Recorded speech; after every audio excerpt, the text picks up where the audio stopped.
Weill had never given up the idea of someday writing what he would call a Broadway opera. He had met George Gershwin shortly after his arrival in America and had been profoundly impressed by Porgy and Bess. There were hints of Weill's ambitions in several earlier works. For example, in 1945, he had written a folk opera called Down in the Valley, intended for radio performance. The movie, Where Do We Go From Here, featured a 10-minute mini operetta with lyrics by Ira Gershwin, much in the style of Gilbert and Sullivan, called The Nina, the Pinta, the Santa Maria. Guess what it was about. And the score of Lady in the Dark, as I've noted already, consisted primarily of 3 one-act operettas. His later shows include full-fledged arias in every sense of the word. Incidentally, he had not been exactly thrilled about the success of Carousel, which had opened a month after The Firebrand of Florence. He felt that Rodgers and Hammerstein were getting the credit for the musical play, which he had pioneered earlier. And it didn't help that years before, Weill had asked Molnar, Ferenc Molnar, the author of Lilium, for the rights to make it into a musical. Molnar said no, but years later he did give the rights to Rodgers and Hammerstein, and they made Carousel out of it.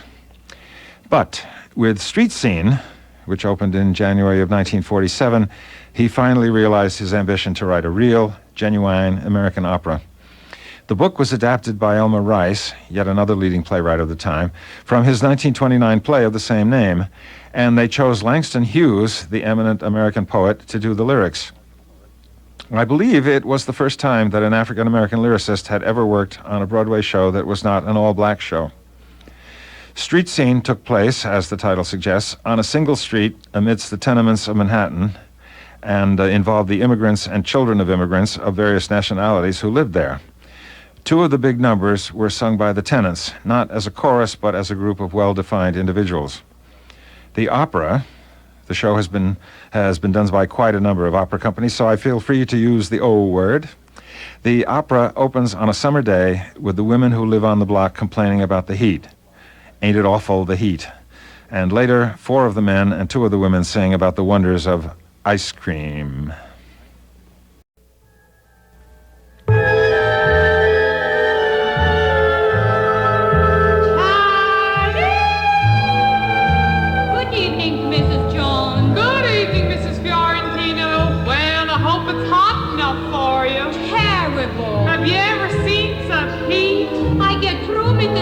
Dishes, and I am wet from head to foot. Ain't a dry stitch on me neither. So I choose take off my corset and let myself spread. I think I'll take a nice hot bath before I go to bed. The trouble with the bath is that when you get done, you're just about as hot again as when you begun. Ain't it awful, my heat?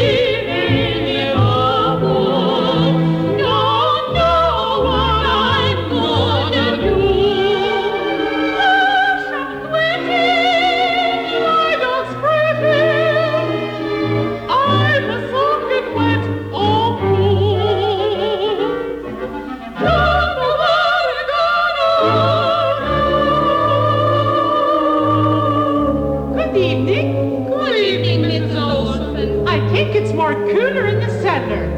A heat like this I don't remember. We'll all be wishing for this in December. My baby is crying all day. We feel the heat when it wind or play. And my little Queenie is just dragging round. Her tail ain't wagging, it's just hanging down. My baby gets teeth and parts are gone. My kid just a little talk. They're both the heat and me. I'm feeling my head. Lordy mercy, I'm nearly crazy. Ain't it awful, my heat?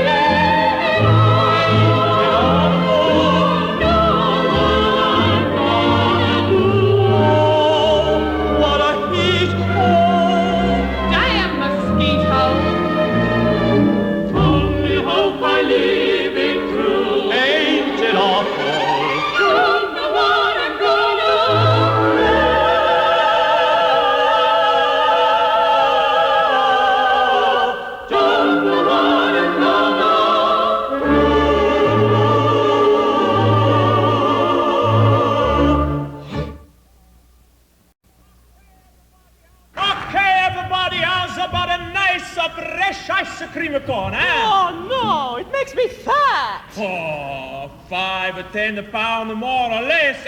What's the diff? First time I come to the America. What happened? First thing I see is the ice cream cone. The ice cream cone. And ever since I lick my tongue on it, I cannot leave it alone. Oh, the ice cream cone. Oh, the ice cream cone. Oh, the ice cream cone.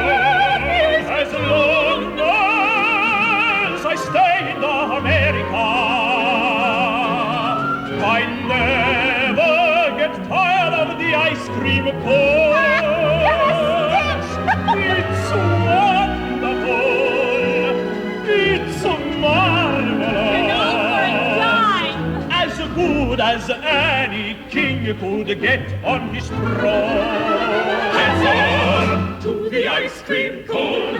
That's all for the ice cream cone. I dream ice cream, ice cream, ice cream, ice cream, ice cream, ice cream, ice cream. I'm nuts about ice cream. I'm nuts about ice cream. Ice cream. I'm nuts about ice cream. Ice cream. When I go into the drugstore, oh, it is the wonderful spot. There you find the marble fountain with a bill of fare cold and hot. There doctor, sailor, and worker can sit on a little round seat and buy from the soda jerker a million good things to eat. When I go in the drugstore, it is the wonderful drugstore. There you find them, and you find them.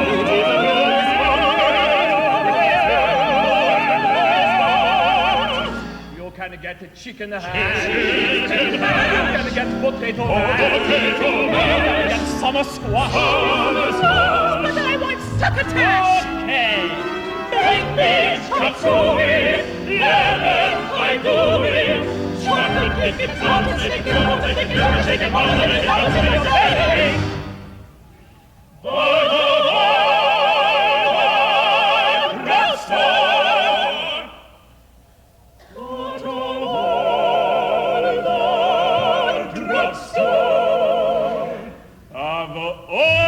Drugstore ice cream, she's the queen. Oh, the drugstore ice cream is the queen.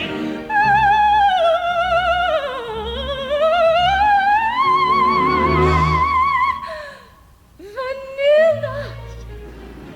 Oh, vanilla. Oh, vanilla. Oh, tortoni. Oh, spumoni. And chocolate. And coconut. Pineapple and pecan. Strawberry, maple, walnut. The gift of the gods to the man. And how about the sodas? And the banana splits. Fudge sundae. A whipped cream special. 2 bits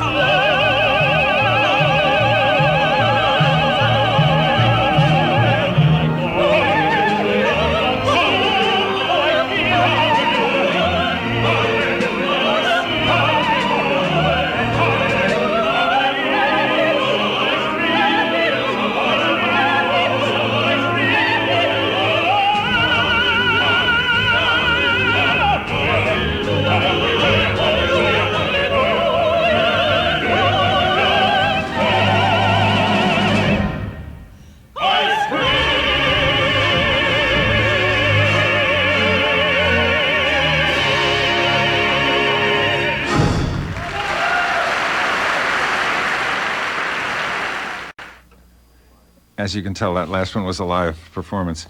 That was Ain't It Awful the Heat, sung by members of the original Broadway cast of Street Scene, and the Ice Cream Sextet from a 1992 compilation CD called A Salute to American Music, produced by the Richard Tucker Music Foundation. And both songs are by Kurt Weill and Langston Hughes. You opera buffs may have recognized that lovely tenor voice with the Italian dialect in the Ice Cream Sextet. It was Jerry Hadley. The leading role in Street Scene was that of Anna, I guess she would be, a housewife who was trapped in an unhappy marriage and was also having problems with her 2 children. She seeks comfort with a lover, the alternative seems to be suicide, and expresses her feelings in the brilliant aria, Somehow I Never Could Believe. Now, it's sort of interesting to compare this aria with the soliloquy from Carousel, which was 2 years earlier. They're both solos, and they're both about 7 minutes long, but in the Rodgers and Hammerstein scene, the aria moves the plot forward, as Billy Bigelow thinks about what lies ahead for him and his still unborn child, whereas Anna only looks back on the past. So here, from the original cast of Street Scene, is Polina Stoska, who, by the way, would later sing at the Met, with Anna's aria, Somehow I Never Could Believe.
Tilly and Willie, my little boy Willie, seems he can get along without me. I don't know. It looks like something awful happens in the kitchens where women wash their dishes. Days turn to months turn to years. The greasy soap suds drown our wishes.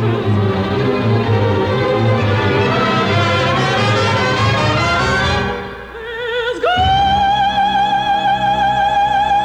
to be a little family somewhere. Somewhere to do as young and it must be to smiling eyes somewhere that will smile back into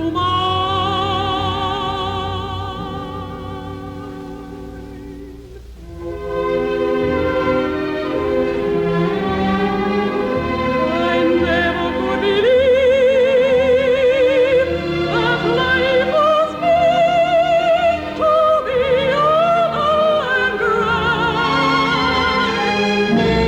I always will believe there'll be a brighter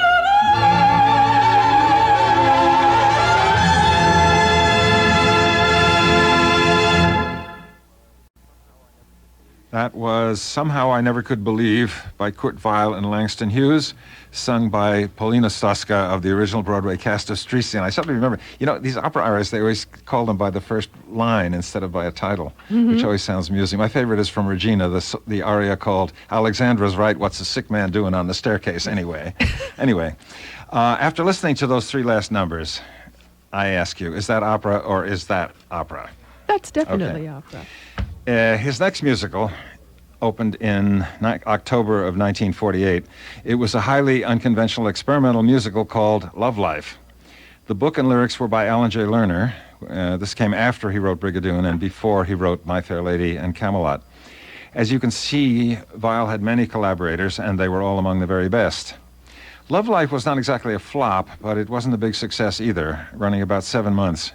It was billed as a vaudeville, and it tells the story of a couple, who didn't age, by the way, and their 2 children during the years from 1791 to 1948, in episodes depicting the gradual changes in a marriage as life in America becomes more complex and the American dream turns sour.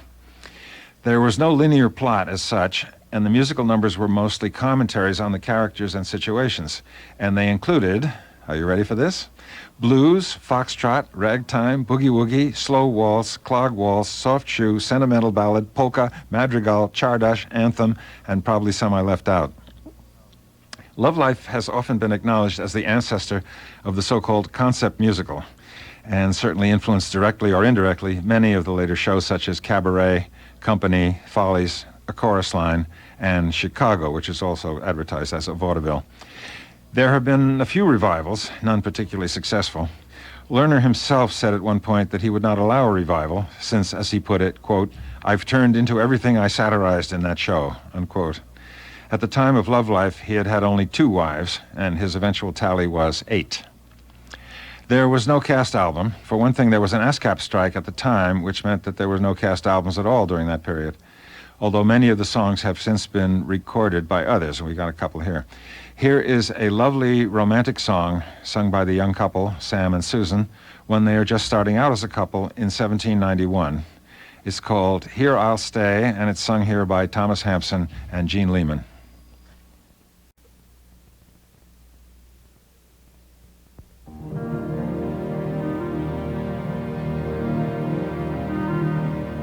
Susan, this is all I'm searching for.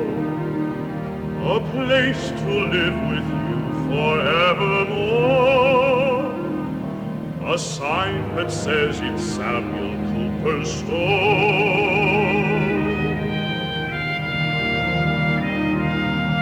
There is no other world awaiting me.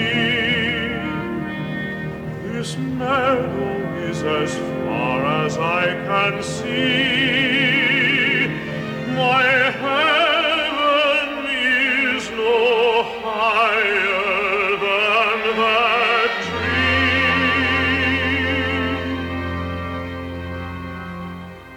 There's a far land, I'm told, where I'll find a field of gold, but here I'll stay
called Here I'll Stay by Kurt Weill and Alan J. Lerner from Love Life, and it was sung by Thomas Hampson and Gene Lehman on the 1996 CD, Kurt Weill on Broadway, again with Weill's own orchestrations. And, look out folks, here comes another genuine aria. It is now 1948. Remember, this is the same couple that's been hanging around since 1791, and the marriage has come apart.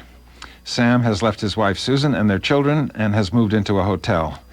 In his room, he sings a bitter aria about his newfound freedom, which, in the words of the American philosopher Chris Christopherson, is just another word for nothing left to lose. From Love Life, This Is the Life, sung by Thomas Hampson.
Outside of that, I'm glad I am alone.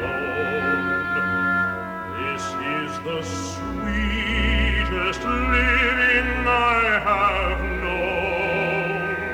No more the troubled or anxious thoughts about her mood or what she's thinking of. No more the hopeless feeling that I'm caught. Oh, yes, there's peace in having not to love. Yes, there is peace in hearing no one sigh. Yes, there is peace, and that's the reason why. This is the life for me. This is the way it ought to be. I'm free. Room service.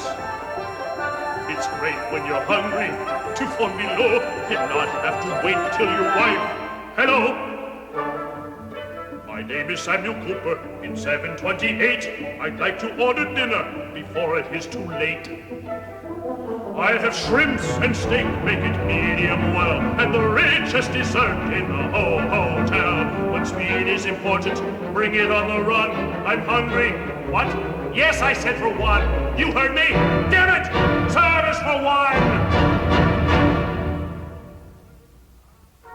Why do they ask me every time I phone? What's so bizarre about a man alone?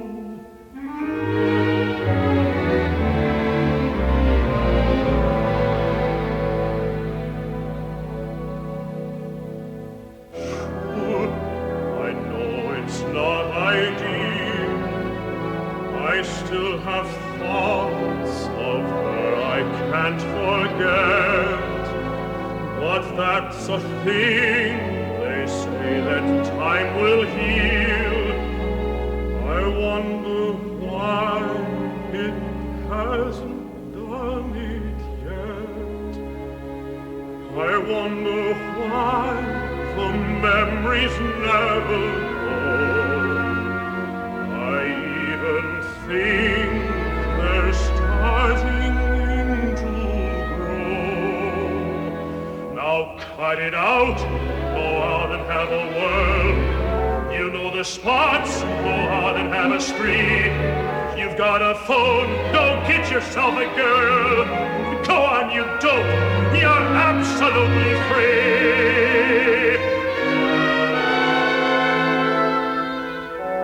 Free. I wish I were free of that dream I keep dreaming. The three of them swimming, then starting to drown. And I'm somewhere else, and I don't hear them screaming. And thousands of people just watch them go down. No, I'm not sitting in tonight. I'm heading out where the lights are bright. Room service. I've got my freedom. The thing is done. But what's the sense if I don't have fun? This is Samuel Cooper. The order's dead. You've been too long. I'm going out instead. I'm going out. I need a change of view. There must be something out there to do. I've got my freedom, the perfect life. Don't have a family, a home, a wife. This is life. A life for me. This is the way.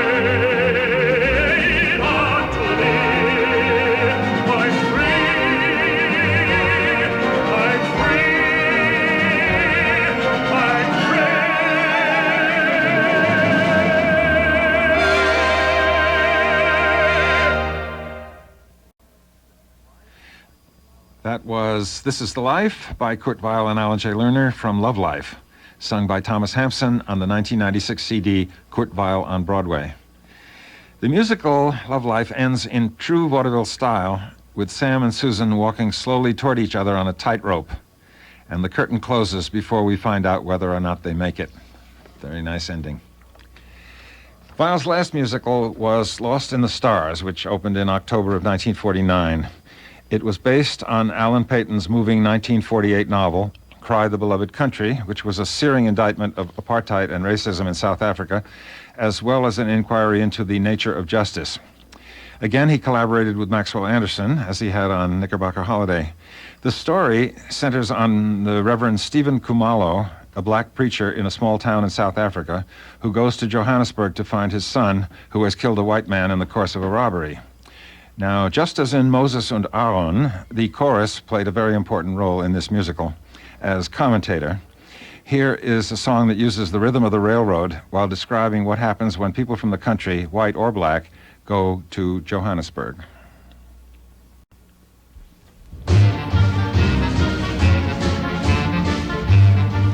If you wish it so much, it may be that I should go to Johannesburg, my helper. I could bring you word of Absalom. It'll be good news, that I know. Johannesburg, Johannesburg, Johannesburg, Johannesburg. Train go now to Johannesburg. Come on, come on. Train go now to Johannesburg. Come on. This boy we love, his brother. Go to Johannesburg. Right hand go to Johannesburg. He come back, he come back. Right hand go to Johannesburg. Never come back, never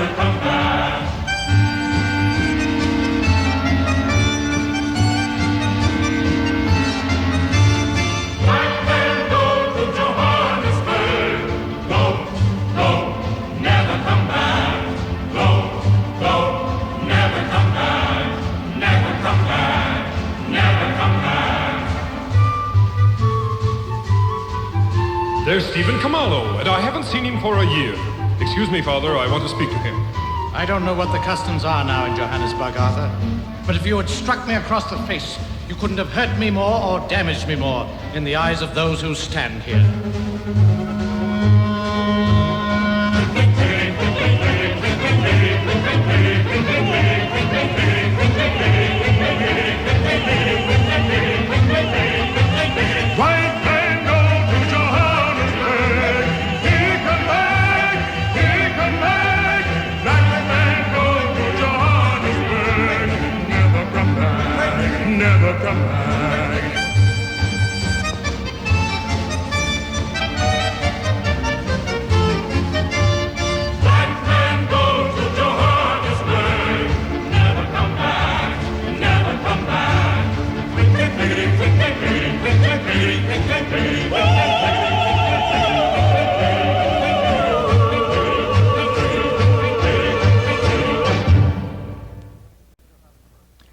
That was Train to Johannesburg from Lost in the Stars, Maxwell Anderson and Kurt Weill.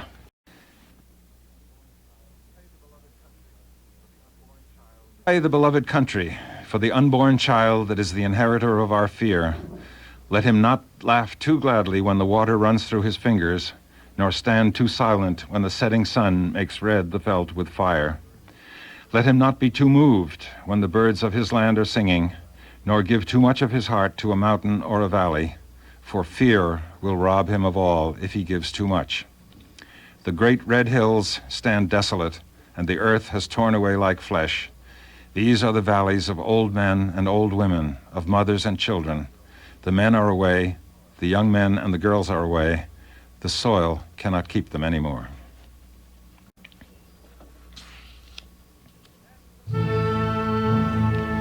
Absalom Kumalo, I sentence you to be returned to custody and to be hanged by the neck until you are dead. And may the Lord have mercy on your soul. Cry the beloved country, cry the beloved land, the wasted childhood, the wasted youth, the wasted men, cry the broken tribes and the broken hills, and the right and wrong forsaken, the greed that destroys us, the birds that cry no more.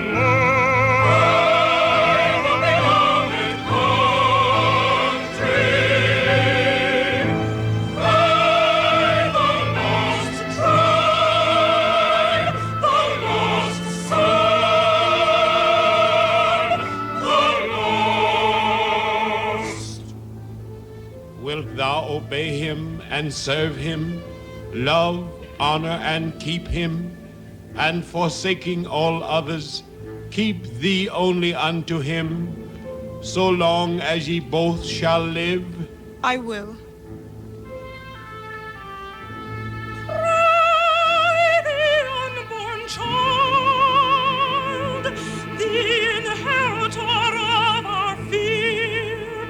Let him not laugh too gladly in the water of the clove, nor stand too silent when the setting sun makes the veldt red with fire. You must go now. Where I go, there will be no wife, or child, or father, or mother. There is no food taken or given, and no marriage where I go.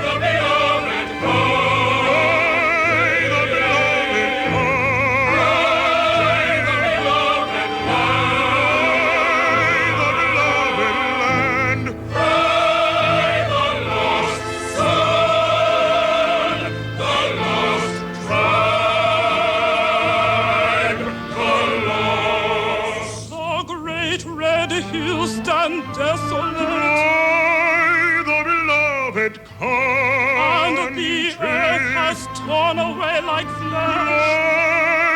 the beloved land. These are the valleys of old men and old women, of mothers and children.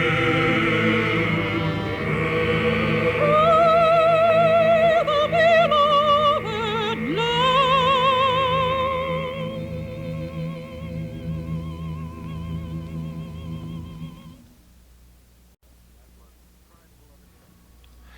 That was Cry the Beloved Country from Lost in the Stars, with lyrics almost entirely by Alan Paton from the novel, sung by Frank Roan, Inez Matthews, and the chorus from the original cast.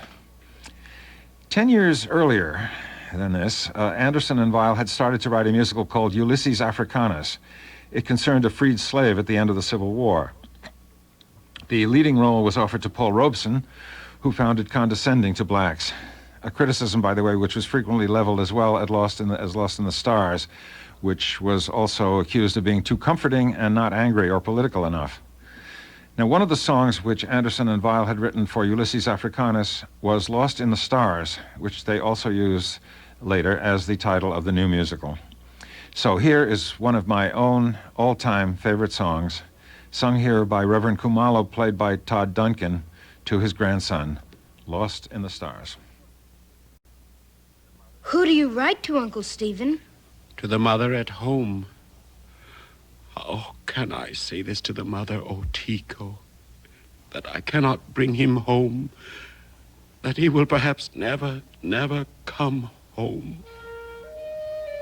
But Uncle Stephen, you are an Unfundis, and you can ask God to help you, and he will surely help you.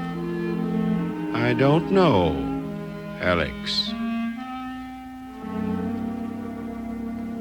Before Lord God made the sea and the land, he held all the stars in the palm of his hand, and they ran through his fingers like grains of sand.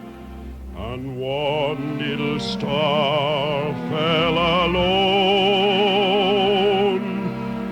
Then the Lord God hunted through the wide night air for the little dark star on the wind down there. And he stated and promised he'd take special care so it wouldn't get lost again. Now a man don't mind if the stars grow dim and the clouds blow over and darken him, so long as the Lord God's watching over them, keeping track how it all goes on. But I've been walking through the night and the day till my eyes get weary and my head turns gray, and sometimes it seems maybe God's gone away, forgetting his promise that we heard him say. And we're lost out here in the stars, little stars, big stars, blowing through the night. And we're lost out here in the stars, little stars, big stars, blowing through the night. And we're lost, and we're lost, and we're lost.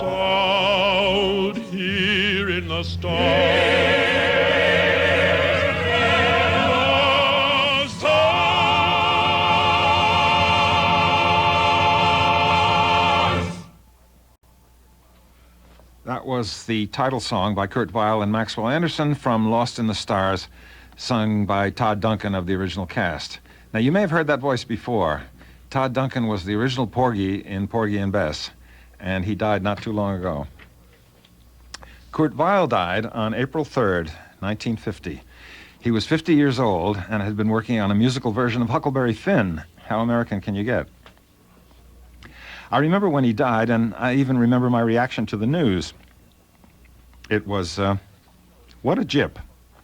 I was a big fan of his shows even then, and I felt personally cheated out of at least 10 more years of fine musicals, or operas, as the case may be. With Street Scene and Lost in the Stars, he was getting closer to a new kind of American opera, a kind pioneered by Gershwin's Porgy and Bess, and later by the early operas of Giancarlo Menotti, such as The Medium and The Consul, and Mark Blitzstein's Regina, or even, to stretch a point, Carmen Jones. That is, a kind of opera designed for the theater, which means 8 shows a week for a large general audience, and most important, sung in English, rather than for the big city opera house, which in America usually means a lot of money spent on a few performances for a limited audience, featuring incomprehensible lyrics, exorbitant ticket prices, and lots of ovations and curtain calls for the singers. Now, I hasten to add that none of this applies to the Santa Cruz Bay City Opera or to any other local opera company. Now, I found it very telling, for example, that the recent production of Andre Previn's opera, The Streetcar Named Desire, a streetcar, isn't it? Yeah, was televised with subtitles, even though it was sung in English. Moreover, the subtitles were a great help, and that's the sad part. In fact, calling something like Street Scene an opera would probably scare off much of the potential audience. Menotti's opera The Consul, which ran for 8 months on Broadway in 1950, imagine that, was billed as a musical drama. Street Scene, on the other hand, was billed as a dramatic musical. It ran for 148 consecutive performances, which is pretty good for an opera, although it was criticized in some circles for pandering to the Broadway audience by inserting a few fairly extraneous Broadway numbers. Now, remember that among the shows running on Broadway at the same time as Street Scene were Phineas Rainbow, Brigadoon, Annie Get Your Gun, Carousel, and Oklahoma, plus a major revival of Showboat.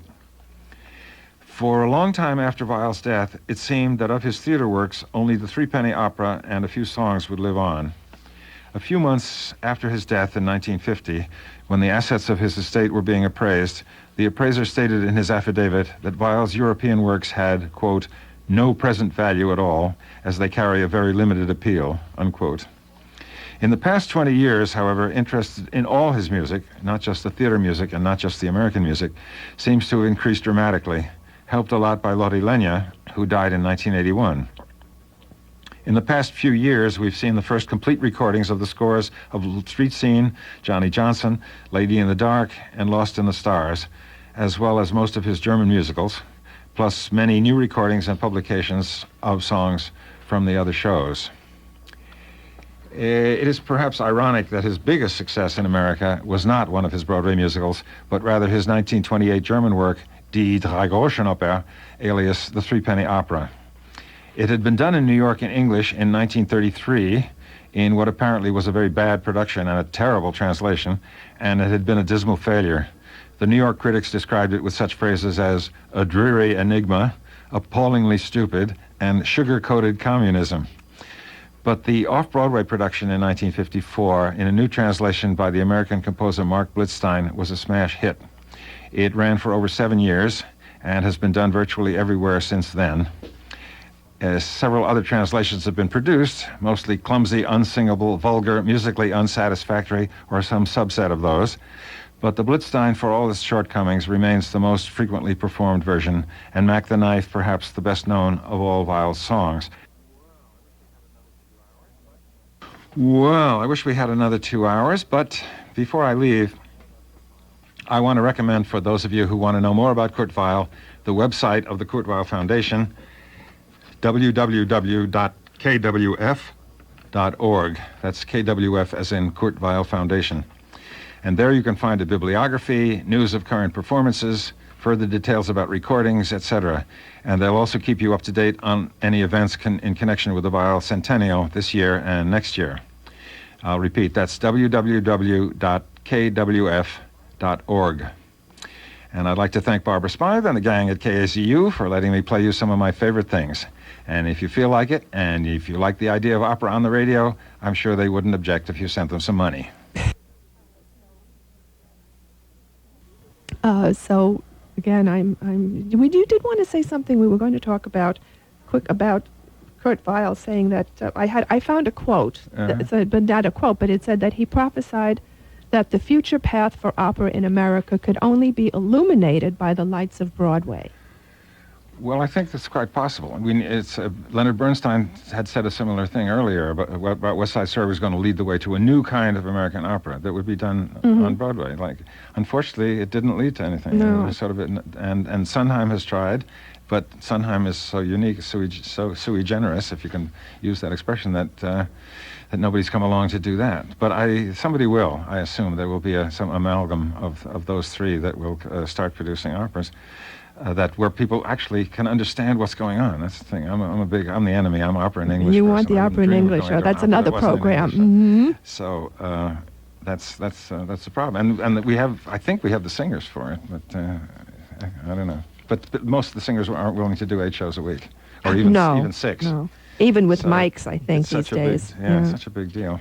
So true. We'll see. I'm hoping it happens. Well, maybe we'll get you here. We did this sort of opera, and not in the original language of the pros and cons with Miriam Ellis and John DeZikas. We'll get you down for that, and you'll be on the opposing that, of course, side. as you know, is that most of the translations are so awful. Yeah. So I'd rather just hear it without that. And the diction, of course, of most of the singers. I remember Joan Sutherland has an album of songs by Noel Coward. She was a friend of his. And they're all sung in English except one, which is sung in French. And the parlor game was to play the whole LP and see if you can guess which song she's singing in French. It's very sad. Right. Well, anyway. It's the famous joke. It really happened. I don't know, but when she was singing Norma and the prompter was going "Gada Diba, Gada Diba."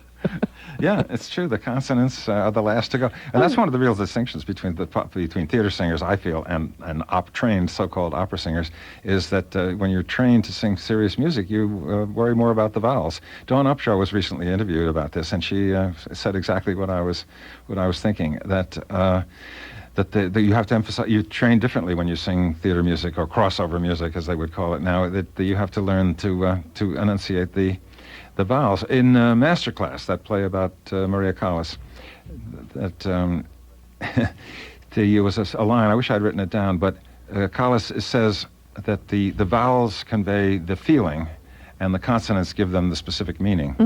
And I think that's true. Right. Well, thank you. I can't thank you enough. Except I will thank you more when you come back. Thank you. We have just a few more minutes, and we'll go. Tell us. We're going to go on Mac the Knife. We're going to go on Mac the Knife, sung by his most popular song, from the Mark Blitzstein translation of Bertolt Brecht's lyrics, sung by Gerald Price as the street singer from the 1954 off-Broadway production of Kurt Weill's Threepenny Opera.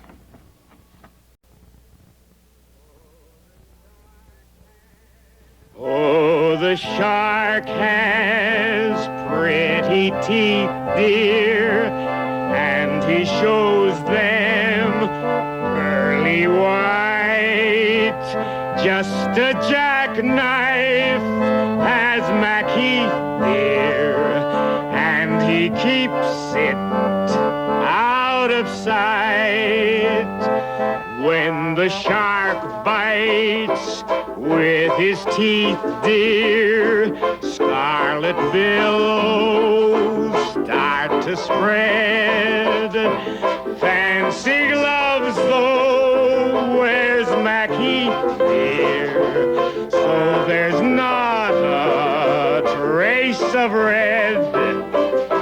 On the sidewalk Sunday morning lies a body oozing life.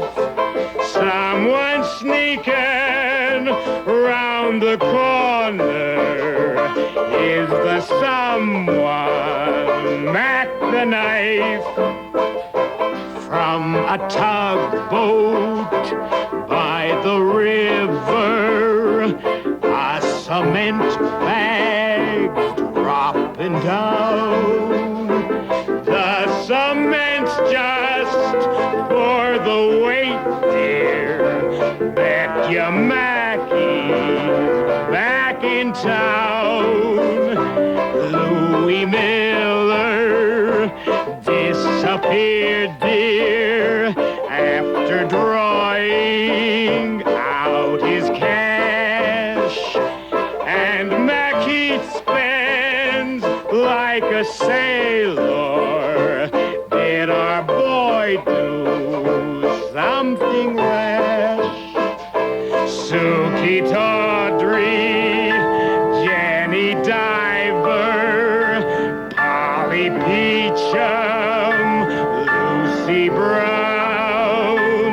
Oh, the line forms on the right, dears, now that Mackie's back in town. Oh, the shark has pretty teeth, dear, and he shows them pearly white.